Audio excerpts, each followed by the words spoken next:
এই কেউ তো পল্টুদা কোথায় জানিস? কেউ তো দেখতে পাচ্ছি না, আমাদের সব পাবলিকগুলো কোথায়? আমি একা একা এখানে এলাম, কিন্তু কাউকে তো দেখতে পাচ্ছি না। তুই কি কিছু জানিস? না গো বান্টুদা, তুই কোথায় গেল তোমাদের সব বন্ধু বান্ধবগুলো? তুমি তো এই এলে, আর দেখো একটা আমার দোকানে খদ্দের নেই, কোথায় যে সব গান মারাতে গেছে। আমি সকালে এসে দোকান খুঁজে বসলাম, কিন্তু একটা লোককে দেখতে পাচ্ছি না, আর তোমাদের বন্ধু বান্ধবগুলো কেউ নেই। যাক, তুমি এসছো, তোমার সাথে একটু গল্পই করি। কেমন আছো বলো বান্টুদা? সে তো সব ঠিকই আছে, কিন্তু পল্টুদা না থাকলে ভালো লাগে না রে, বুঝলি চিন্টু? তো বুঝলাম, পল্টুদা আমাদের বস আছে, পল্টুদা না থাকলে কি আর ভালো লাগে? টিম কি জমে? ওই তো পল্টুদা আসছে মনে হচ্ছে। ও পল্টুদা, এদিকে আসো। আরে চিন্টু আর বান্টু, তোরা কি করছিস বল? আমি তো এই এলাম সকালবেলা দোকানে তোদের সাথে দেখা করার জন্যে, কিন্তু আর বাদ বাকি লোকগুলো কোথায় রে? সব দোকানটা পুরো ফাঁকা পড়ে রয়েছে। তোরা দুজনে কি দুজনেরটা মারাচ্ছিস নাকি রে?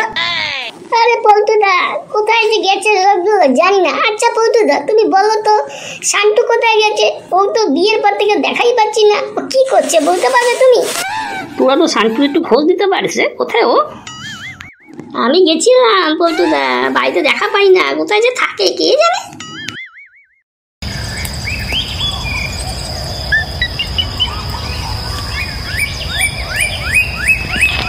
শান্টু কোথায় গায়েব হয়ে গেছিস বিয়ের পরে?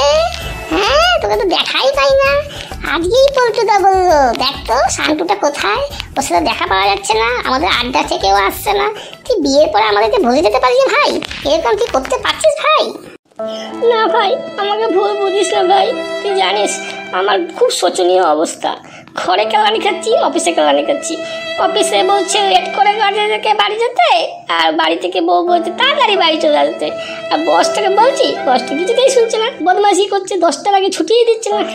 বাড়িতে আসছি, বউ বলছে এত দেরি করে কেন দিচ্ছ, তাড়াতাড়ি ফিরতে পারছো না, তোমার কি দেরি করে ছাড়া ফেরা যায় না, এরকম বলছে। আর এত ক্লান্ত, এসে বিছানায় শোয়া মারতেই ঘুমিয়ে পড়ি, আর বউ আমাকে লাঠি মেরে বিছানা থেকে ফেলে দেয়। তুই জানিস ভাই? চল তোর বসকে এক্ষুনি পিটিয়ে ঠান্ডা করে দি। শান্তির ছেলে তোকে এত খাটাচ্ছে, তুই আমাকে বলিস নি কেন? হ্যাঁ, তুই চল এক্ষুনি, চল তোর অফিসে। না ভাই, তুই যদি যাস বস তো আমাকে আরো খেলাবে রে ভাই। কিছু কি করবো বলতো? নো টেনশন ভাই, আমি চাইতে তুই চিন্তা করছিস, দাঁড়া তোর বসের অবস্থা ঢিলা করছি।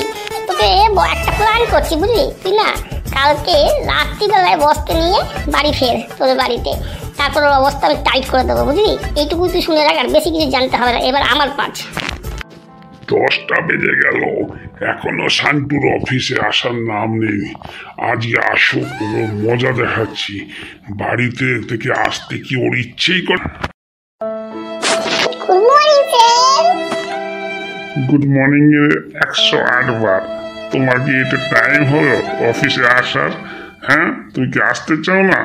তোমার কি প্রবলেম? না স্যার, আসার সাথে বন্ধুর সাথে দেখা হয়ে গেছে, ওর সাথে একটু কথা বলতে একটু দেরি হয়ে গেল, কিছু মনে করবেন না স্যার, আর দেরি হবে না। আসলে কি বলুন তো, আমার বউ বলছিল আপনাকে সুন্দর করে রেঁধে খাওয়াবে, তা আমার নতুন বিয়ে হয়েছে তো, তার জন্য আর একটু দেরি হয়ে গেছে। আমার বন্ধুর সাথে ডিসকাস করছিলাম আপনাকে কি খাওয়াবো, তার জন্যই। তা যদি আপনি একটু কষ্ট করে আমার বাড়িতে আজকে রাত্রে যান তা খুব ভালো হয়, জানেন স্যার? ভালো খাওয়াবে? আচ্ছা ঠিক আছে, ভেবে দেখছি। কি যেতেই পারি, কিন্তু রাত্রেবেলা 10টার আগে কিন্তু ছুটি হবে না। তুমি এমনি দেরি করে এসছো, বুঝেছো তো?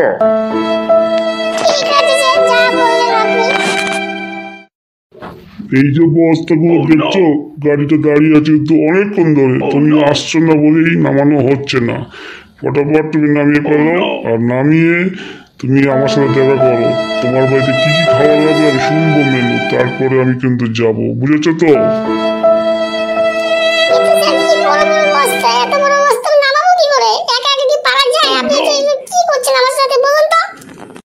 জোরে কথা বলবে না, তাহলে কিন্তু তোমাকে আরো বেশি বস্তা নামাতে হবে।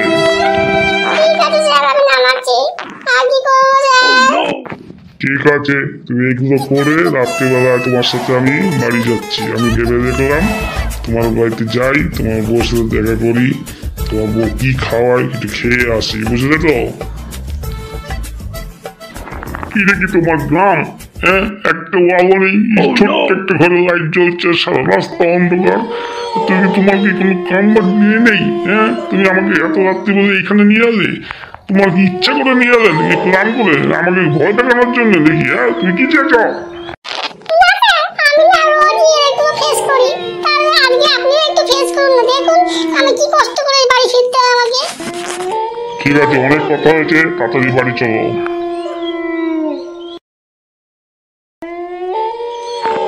শান্টু, শান্টু, কোথায় গেলি রে বাবা? তুমি তো দেখতে পাচ্ছি না, এত অন্ধকারে তোর বাড়ি। তুই কি সত্যি করে বলতো বাবা, আমাকে কি ফাঁসানোর ধান্দাই করছি? এই জন্য তুই রাত্রিবেলা নিয়ে এলি, বলছি ভালো মন্দ খাওয়াবো, এটা কি তোর ইচ্ছে করে প্ল্যান করলি? আয় না বাবা, আমি তো কিছু দেখতে পাচ্ছি না, ভয় লাগছে রে বাবা। শান্টু, কোথায় শান্টু? এত রাতে জঙ্গলে কে এসছে রে? এটা কি? ওরে বাবা রে, দুটো সাথে সাথে গোল গোল চোখ, এটা দেখে আমার ভয় লাগছে, শিওর ভূতের পাল্লায় পড়ে গেছি। ওরে বাবা রে, বাবা গো, বাঁচাও বাঁচাও, রাম রাম রাম রাম রাম রাম রাম রাম রাম রাম রাম রাম। আমি তো দৌড়াতেও পারছি না, আমাকে কি যেন পিছন দিয়ে দৌড়ে লেগেছে। ওরে বাবা রে, বাঁচাও বাঁচাও। এই শান্টু, ওরা বাচ্চা শান্টু, তুই আমাকে কোথায় ফাঁসালি? আমাকে তুই মারার জন্য এইসব করেছিস?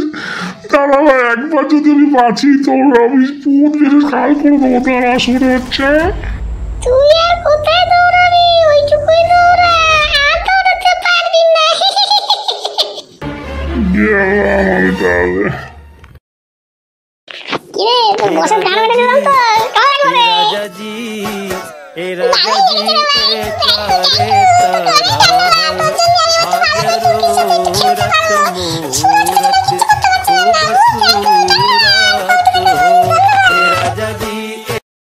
আমি তো পাড়ার বকাটে ছেলে, আমারও জীবনে অনেক কিছু ঘটনা আছে, তা আমি চাই তোমাদেরকে শেয়ার করতে। তাহলে শেয়ার করতে গেলে তোমাদের অবশ্যই চ্যানেলটাকে সাবস্ক্রাইব করতে হবে আর লাইক করতে হবে, তাহলে তুমি আমার জীবনে নতুন নতুন ঘটনা দেখতে পাবে। ঠিক আছে, টাটা, বাই বাই বন্ধুরা।